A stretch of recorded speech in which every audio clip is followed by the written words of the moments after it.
السلام علیکم ناظرین، پروگرام دا ریویو میں خوش آمدید۔ میں ہوں شہباز رانا اور میرے ساتھ ہیں کامران یوسف۔ ناظرین، اس ہفتے اقتصادی رابطہ کمیٹی نے پاکستان سٹیل ملز کے 9350 ملازمین کو فارغ کرنے کا فیصلہ کیا، اور فیصلے کی بنیاد بنائی گئی پاکستان کی جو سپریم کورٹ ہے اس کا ایک کچھ آبزرویشنز آئی تھی ججز کی کہ پاکستان سٹیل ملز جو کہ 2015 سے بند ہے تو آخرکار ملازمین کو ترقیاں کیسے دی جا رہی ہیں اور وہ تنخواہیں کیسے لے رہے ہیں۔ اس کو بنیاد بنا کر ای سی سی فیصلہ کرتی ہے اس ہفتے، اور 9350 ملازمین کو فارغ کر دیا جاتا ہے۔ اس کی کیا حقیقت ہے، کیا ان کو فارغ کرنا چاہیے تھا یا نہیں، اس کے اوپر پروگرام میں آج بات کریں گے۔ ہمارے جو دیگر موضوعات ہیں آج، اس میں جو خسارے سے دو چار پاکستان کے ادارے ہیں، کیا ان کی پرائیویٹائزیشن ہی واحد حل ہے؟ تو اگر ان کی پرائیویٹائزیشن واحد حل ہے تو حکومت پرائیویٹائزیشن کرنے میں کیوں ناکام ہے؟ کیا پاکستان تحریک انصاف کے اندر نظریاتی اختلاف اس بات کی بنیاد ہے کہ جو پی ٹی آئی کی حکومت ہے نہ وہ پرائیویٹائزیشن کر پائی اور نہ ہی ان اداروں کو ریوائیو کر پائی؟ اس کے علاوہ پروگرام کے آخر میں ہم آج بات کریں گے، پاکستان نے ایک اپنا خصوصی ایلچی جو نمائندہ خصوصی اپوائنٹ کیے ہیں افغانستان کے اندر، محمد صادق، اور جو چائنا اور بھارت کے درمیان اس وقت ڈپلومیسی ہو رہی ہے، جو ان کی سرحدوں کے اوپر اس وقت جو کنفیڈریشن ہے وہ کس حد تک کم ہو سکتی ہے۔ کامران، آپ کو یاد ہوگا جب پاکستان تحریک انصاف کی حکومت اقتدار میں آئی تو ایک انہوں نے مینیفیسٹو دیا تھا، اور مینیفیسٹو کے اندر کیا چیز تھی وہ بڑی انٹرسٹنگ تھی۔ مینیفیسٹو کے اندر لکھا ہوا تھا کہ P T I will turn around state owned enterprises by creating a wealth fund, اور ان کی جو D politicisation of the S O as and effective management. تو نہ تو افیکٹو مینجمنٹ ہوتی ہے، نہ ڈی پولیٹیسائزیشن ہوتی ہے، نہ ہی پرائیویٹائزیشن ہوتی ہے، اور نہ ہی ریوائیول ہوتا ہے۔ اور یہ اگین جو سب سے بڑی اس کے اندر بات ہے نا کہ جو پی ٹی آئی بہت سے وعدے کر کے آئی تھی، بہت سی توقعات تھی ان سے، اس لیے توقعات تھی کیونکہ یہ پیپلز پارٹی اور پی ایم ایل این کے مقابلے میں کہا جاتا ہے کہ روایتی جماعت نہیں ہے، تو شاید اس لیے ہم منشور کا ہر بار ذکر کرتے ہیں، کیونکہ ورنہ تو منشور بنیادی طور پر ہوتے تو ایک کتابچہ ہی ہیں جو جماعتیں استعمال کرتی ہیں الیکشن جیتنے کے لیے، لیکن جب الیکشن جیت جاتی ہیں تو اس وقت بھول جاتے ہیں۔ لیکن یہ سوال ہم پی ٹی آئی سے اس لیے کر رہے ہیں کیونکہ انہوں نے ایک وعدہ کیا تھا، توقع تھی کہ ان کے پاس ایک پورا پلان ہے، اور مجھے بڑی اچھی طرح سے یاد ہے، بلکہ جب سے یہ سٹیل مل کے امپلائیز کو انہوں نے لے آف کرنے کا اعلان کیا ہے، بارہا ٹی وی چینلز پر جو پرانی تقریریں ہیں وزیر اعظم عمران خان کی، اسد عمر صاحب کی، کہ وہ کس طرح سے دعویٰ کیا کرتے تھے کہ جب وہ اقتدار میں آئیں گے تو یہ جو پاکستان کا نیشنل ایسٹ انہیں کہتے تھے، پاکستان سٹیل مل ہو یا پی آئی اے ہو، ان کو ٹرن اراؤنڈ کریں گے، ان کو اپنے پاؤں پہ کھڑے کریں گے، مینجمنٹ میں تبدیلیاں لے کر کے آئیں گے۔ اور آپ بالکل ایبسولوٹلی رائٹ کہ صحیح کہہ رہے ہیں کہ 2 سالوں کے اندر نہ تو انہوں نے پاکستان سٹیل مل کی بات کریں، نہ تو اس حوالے سے انہوں نے کوئی مینجمنٹ میں تبدیلی لائی، نہ اس کو ریوائیو کرنے کی کوشش کی، اور بالآخر وہی پلان اپنا لیا جو شاید پی ایم ایل این کا پلان تھا کہ اس کو پرائیویٹائز کیا جائے۔ تو شاید اس لیے ان کے اوپر بہت زیادہ کرٹیسائز ہو رہا ہے۔ تو مجھے سمجھ نہیں آتا کہ آگے چل کے اب ہوگا کیا، لیکن اس کے اندر ایک جو مین جو ایشو ہے، مجھے لگتا ہے کہ اس گورنمنٹ کے پاس کوئی پلان تھا ہی نہیں۔ بے شک وہ نیا پاکستان کی بات کرتے ہیں، کچھ پلان تھا، بلکہ ہم ناظرین کو بتاتے ہیں ہوا کیا، تھوڑی سی ہسٹری پہ چلتے ہیں۔ پاکستان تحریک انصاف کی حکومت جب اقتدار میں آئی تو جو کونسل آف کامن انٹرسٹ ہے،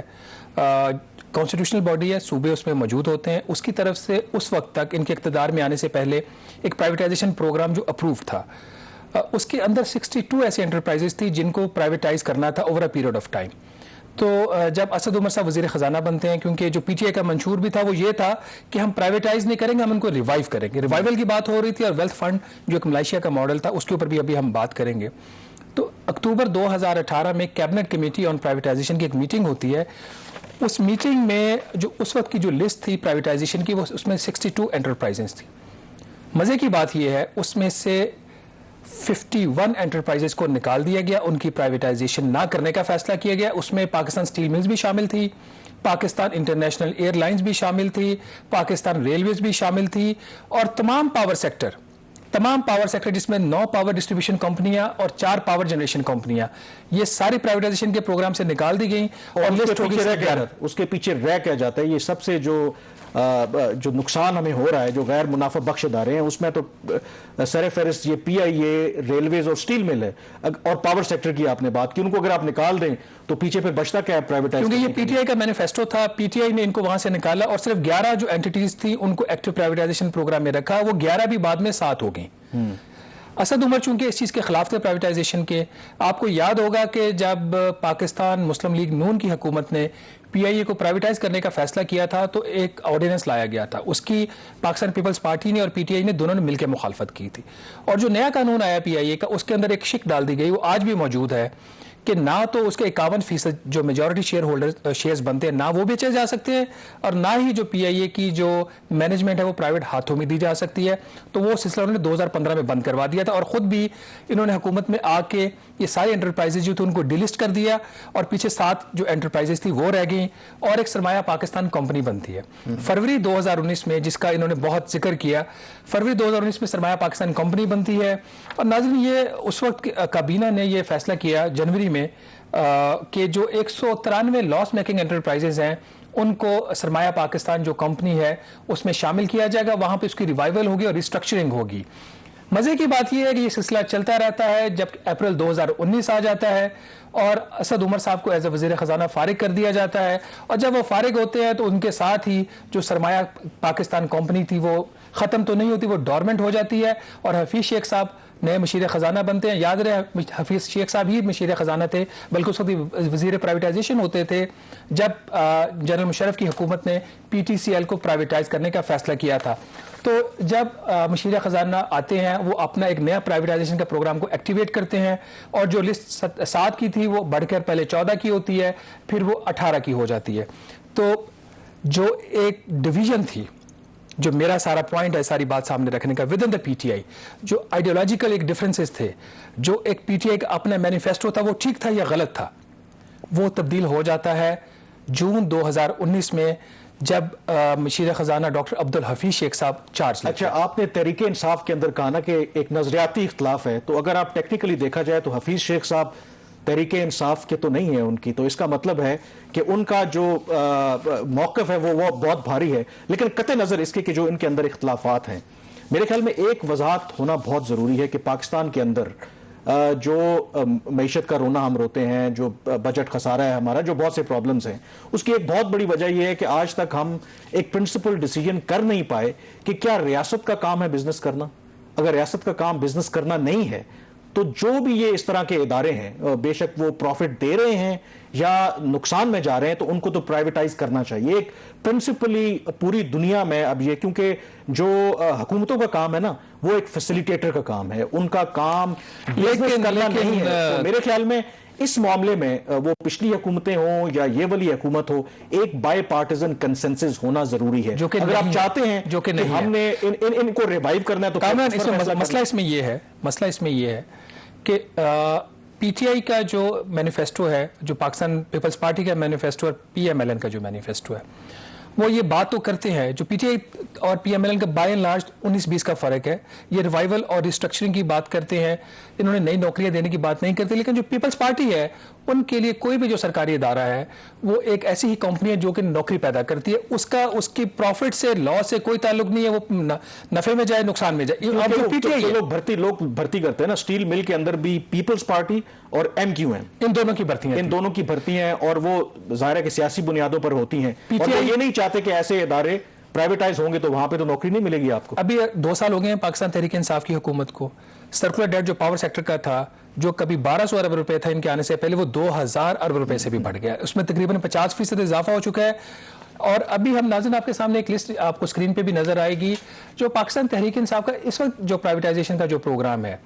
جو باوجود اس کے کہ مشیر خزانہ صاحب اس میں بہت زیادہ انوالوڈ ہے، اگر آپ اس پہ نظر ڈالیں تو آپ کو اس کے اندر کوئی بھی ایک ایسا ادارہ نظر نہیں آئے گا جو نقصان میں جا رہا ہے، بہت بڑے نقصان میں جا رہا ہے، یا جس کے بہتر کرنے کی ضرورت ہے، اس کو پرائیویٹائز کرنا چاہیے۔ سوائے پاکستان اسٹیل ملز کے، اسد عمر صاحب جب وزیر خزانہ تھے انہوں نے اسٹیل ملز کو جو ایکٹیو پرائیویٹائزیشن لسٹ سے نکال دیا، اور جب حفیظ شیخ صاحب آتے ہیں اس کو واپس لے آتے ہیں۔ اب جو اگر آپ نظر ڈالتے ہیں ان کے پرائیویٹائزیشن پروگرام کے اوپر، اس میں 2 پاور پلانٹس ہیں ایل این جی کے، یہ منافع بخش ادارے ہیں، یہ پاکستان مسلم لیگ نون کی حکومت میں یہ ادارے لگائے گئے تھے اور ان کو بیچ کر حکومت اپنا بجٹ کا خسارہ کم کرنا چاہتی ہے. ایس ایم ای بینک ہے, ایس ایم ای بینک کا تھوڑا بہت نقصان ہے, بالکل ہے, لیکن اس کی بھی پرائیویٹائزیشن جو ہے وہ بہت فاسٹ پیس کے اوپر ابھی تک نہیں جا سکی. فرسٹ وومن بینک لمیٹڈ ہے, سروسز انٹرنیشنل ایک ہوٹل ہے لاہور کے اندر, جناح کنونشن سینٹر ہے, اور جو سارے انرجیز اس وقت جو لگائی جا رہی ہیں, جو پرائیویٹائزیشن کمیشن ہے وہ کوئی 26 یا 27 ایسی پراپرٹیز ہیں جن کی کل جو مالیت ہے شاید وہ 5 ارب روپے بھی نہیں ہے, اور ساری انرجی اس چیز پہ لگائی جا رہی ہے. یہ 27 پراپرٹیز جو کہ خالی پلاٹس ہیں ان کو بیچ کر ملک کا قرضہ اتارا جائے گا. اس کے علاوہ کوئی خاص آپ کو جو اینٹی ہے کامران اس پروگرام میں نظر نہیں آتا. سب سے زیادہ امپورٹنٹ, خود کل حماد اظہر صاحب نے سینٹ میں اجلاس سے خطاب کرتے ہوئے بتایا کہ یہ جو لاس میکنگ جو انٹرپرائزز ہیں جو اسٹیٹ اونڈ, یہ اتنا اب ان کا خسارہ ہے کہ ڈیفنس بجٹ کے برابر ہے. بالکل. اب آپ تصور کریں کہ اگر آپ ان سے جان چھڑا لیں تو حکومت کے پاس کتنا ایک فسکل کوشن مل جاتا ہے کہ وہ یہ سپینڈنگ تعلیم, ہیلتھ اور دوسرے منصوبوں پر خرچ کریں. بریک پہ جانے سے پہلے ہم ذکر کر رہے تھے نا جو سٹیل مل کے حوالے سے, کچھ ہمارے ہاں متس بھی ہیں, حقائق بھی لوگوں کو نہیں پتا ہوتے. بالکل اس میں کوئی شک نہیں ہے کہ یہ پاکستان کا لارجسٹ انڈسٹریل یونٹ ہے, مطلب 19,000 ایکڑ تو زمین اس کے ساتھ جڑی ہوئی ہے اسٹیل مل کے ساتھ. کوئی اپنا ان کا پاور پلانٹ ہے, 4,000 وہاں پہ کوارٹر ہے, اور بے تحاشا قسم کی فیسلٹیز ہیں. لیکن یہ جو پرسیپشن ہے نا کہ یہ منافع میں رہا, بڑی عجیب قسم کی بات ہے. میں نے کچھ تحقیق کی کہ جب سے یہ فلی آپریشنل ہوا 1985 میں پاکستان اسٹیل ملز, سوائے چند سالوں کے علاوہ ہمیشہ یہ نقصان میں ہی رہا. اور اس کی بہت بڑی وجہ ایک مس مینجمنٹ, کرپشن اور یہ جو پولیٹیسائزیشن ہے. مطلب جب سے اسٹیل مل بنی اس وقت سے لے کر اب تک, اب تو ظاہر ہے کہ بالکل ملازمین کو انہوں نے فارغ کر دیا ہے, 26 مینجمنٹ جو ہیں وہ تبدیل ہوئی. صرف 3 مینجمنٹ ایسی تھیں جس نے کوئی منافع شو کیا. تو اگر ہمیں اس میں کوئی تبدیلی لانی ہے, ایک عام طور پر ایک کال ہے کہ ایک پاگل یا دیوانے شخص کی کیا تعریف ہے کہ آپ ایک کام بار بار کریں اور اس کا نتیجہ جو ہے وہ ڈیفرنٹ ایکسپیکٹ کریں. تو میرے خیال میں اس گورنمنٹ کو اب کچھ ڈیفرنٹ کرنا ہوگا اگر وہ اسٹیل مل کو ریوائیو بھی کرنا چاہتے ہیں یا اس سے اپنی جان چھڑانا چاہتے ہیں. بریک پہ جائیں گے اور بریک کے بعد ہمیں جوائن کریں گے جو فارمر چیئرمین رہے ہیں پاکستان اسٹیل ملز کے, جنرل ریٹائرڈ عبد القیوم, اور ان سے پوچھیں گے کہ ان کے دور میں پرائیویٹائزیشن کی ایک ایفرٹ ہوئی تھی, کیا ہوا اس کا. Stay with us. Programme the review میں ایک دفعہ پھر خوش آمدید. اکتوبر 2015 میں privatisation commission Pakistan steel mills کی ٹرانزیکشن جو سٹرکچر ہے اس کو اپروو کرتی ہے اور یہ فیصلہ جاتا ہے کیبنٹ کمیٹی آن پرائیویٹائزیشن کے پاس. اس میں جو ایک انٹرسٹنگ چیز یہ ہوتی ہے کہ ایک بہت خاموشی کے ساتھ ایک جو ٹرانزیکشن سٹرکچر اپروو کیا جاتا ہے اس کے اندر 33 ارب روپے ناظرین اس کا جو ایک ٹیکس لاسز کا جو بینیفٹ ہے وہ جو پوٹینشیل بائرز ہیں اس کو پاس آن کرنے کی ایک کوشش کی جاتی ہے. اور یہ اتنی خاموشی سے کام ہو رہا تھا کہ کسی کو پتہ نہیں چلتا. جب یہ ٹرانزیکشن سٹرکچر اس وقت کے جو وزیر خزانہ ہے اسحاق ڈار صاحب ان کے سامنے جاتا ہے تو وہ چونکہ بہت بڑے چارٹرڈ اکاؤنٹنٹ بھی ہیں وہ اس کو پکڑ لیتے ہیں اور وہاں پہ پاکستان اسٹیل ملز کی پرائیویٹائزیشن کا سلسلہ رک جاتا ہے اور وفاقی حکومت سندھ کو آفر کرتی ہے کہ آپ پاکستان اسٹیل ملز خرید لیں. وہ دن گیا اور آج کا دن گیا, نہ پاکستان اسٹیل ملز پرائیویٹائز ہوئی نہ اس کے نقصانات پر قابو پایا جا سکا. اس وقت ٹیلی فون لائن پر ہمیں جوائن کر چکے ہیں لیفٹیننٹ جنرل ریٹائرڈ سینیٹر عبد القیوم صاحب. سینیٹر صاحب یہ چیئرمین تھے پاکستان اسٹیل ملز کے 2005 میں ناظرین جب یہ مل کو پرائیویٹائز کرنے کی کوشش کی گئی اور اس کے بعد یہ سلسلہ رک جاتا ہے. سینیٹر صاحب ویلکم ٹو دا شو. آپ سے سب سے پہلا سوال یہ ہے کہ جس طریقے سے پاکستان اسٹیل ملز کے جو معاملات کو ہینڈل کیا جاتا رہا چاہے 2005 ہو یا 2010 میں جس طریقے سے اس کو چلایا گیا یا 2015 میں اس کی جو ٹرانزیکشن سٹرکچر تھا اس کے اندر 33 ارب روپے کا جو فائدہ دینے کی کوشش کی گئی, یہ آخر وجہ کیا ہے کہ پاکستان اسٹیل ملز ہی ہر کسی جو سیاسی پارٹی ہوتی ہے اس کے لیے ایک موقع ہوتا ہے پیسہ بنانے کے لیے؟ دیکھیں یہ بڑی بد نصیبی ہے ہماری کہ یہ ہم ان اداروں کو اگر پبلک سیکٹر میں ہے تو چلاتے دیانتداری سے نہیں ہے, ان کو پولیٹیسائز کرتے ہیں اور ان کا ہمیں, اور اگر یہ پرائیویٹ سیکٹر میں چلے جائیں یا بھیجیں ہم تو اس کے اندر پھر درمیان میں لوگ گرافٹ کرتے ہیں اور اس کے پیسے بناتے ہیں. یہ ہماری بہت بڑی بد نصیبی ہے. میں یہ سمجھتا ہوں کہ دیکھیں جب آپ نے ذکر کیا 2004 کے جنوری میں گیا تھا تو اس وقت مینڈیٹ یہی تھا, پرویز مشرف صاحب تھے کہ اس کو آگے لے کے جانا ہے اور اس کی چونکہ ایکچوئل جو اس کا لے آؤٹ ہے نا اسٹیل مل کا وہ